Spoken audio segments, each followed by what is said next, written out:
Hey, Shalom Shalom Mishpokah. Welcome to another edition of Ray Bash's Ramblings.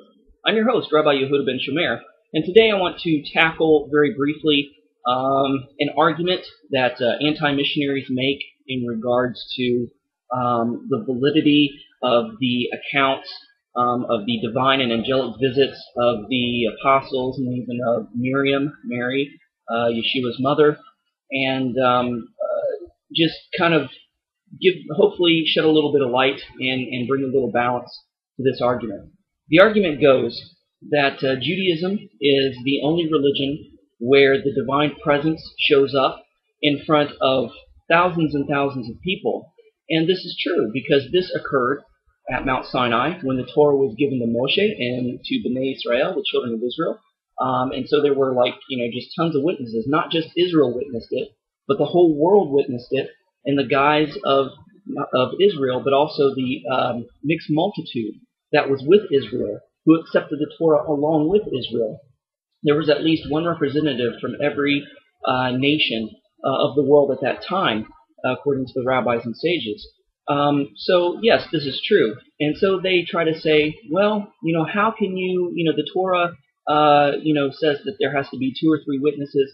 How can you validate these divine encounters of the apostles and of Mary and of Joseph and all this angelic visit? What makes it different than Muhammad seeing Gabriel or Michael or whoever the angel was to give him the revelation of the Quran?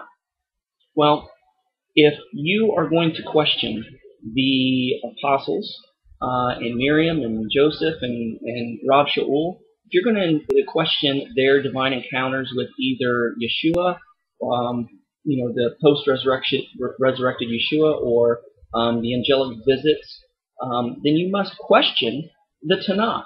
What do I mean by this? You must question all of the prophets, because the prophets had divine angelic visits from Yud He Vav He.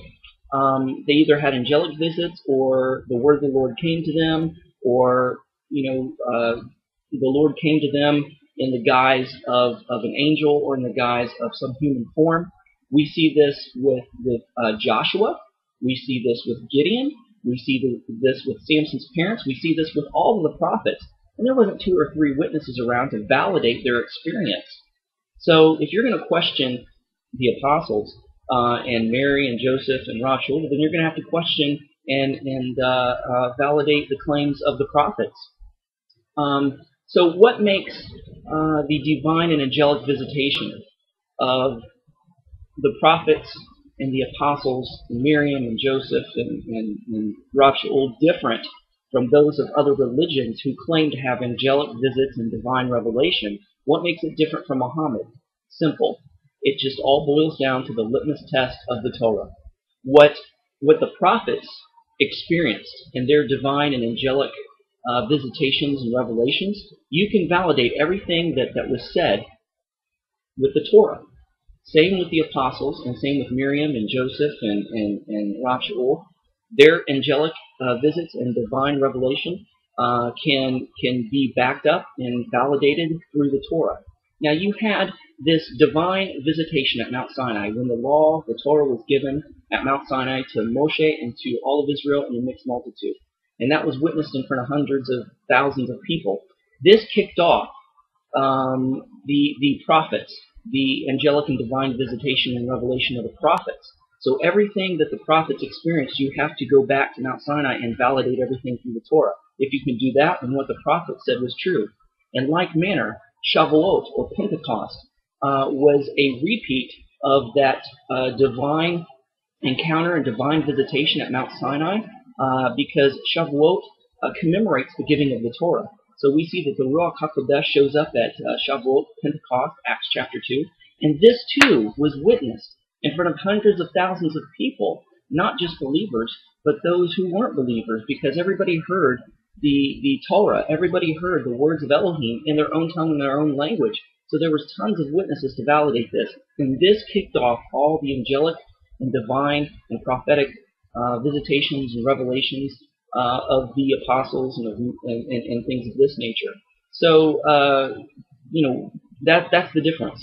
Basically, you can take what the prophets of the Tanak said and the apostles of the Brit Chadasha and filter it through Torah and it comes out pure Torah. You cannot do that with any other religion. You can't do that with Muhammad and his divine revelation from Gabriel or whoever it was. You can't validate all these others, because if it doesn't line up with the Torah, it's not of God. If it doesn't line up with the Torah, it's not true. So hopefully this brings a little bit of clarity to this argument. Hopefully in the near future I'll be making more apologetic type videos, just tackling small things, just in 5 to 10 minute segments.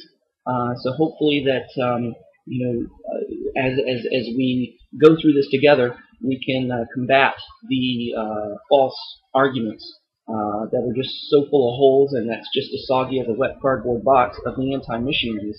And we can proclaim the truth of Torah and the truth of Messiah Yeshua. Thanks for watching. Shalom and Shavua Tov.